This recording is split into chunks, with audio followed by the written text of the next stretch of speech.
diena. Labai gražiai. Kokie gėlytės? Galit pauostyti, nori pauostyti? Bet mes neparduodam. Nes šiaip paroda čia. O kiek uostymas kainuoja? Nu, po 5 litukus vienas pauostymas. Žiūrint, jeigu nosis susikišus, tai po 2 litus. Supratau.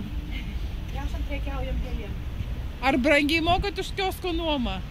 Kioskas yra apšiltintas su ventiliacija.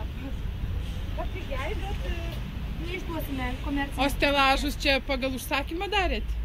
Stelažai tai yra iš ąžuolo. Užsakyti pas geriausius medienos žinovus. Ąžuolas yra lietuviškas, mano prosenelio sodintas. O dabar norėčiau dar paklausti, kaip su priekaba? Išnuomavome, tai yra puikus metalas, labai gera priekaba. Mes atsivežėm net iš Fabijoniškių, atsigrūdom.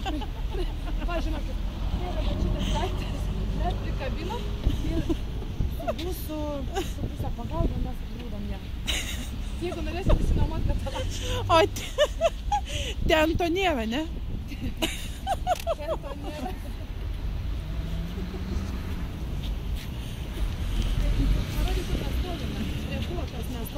Čia yra mūsų Maxima.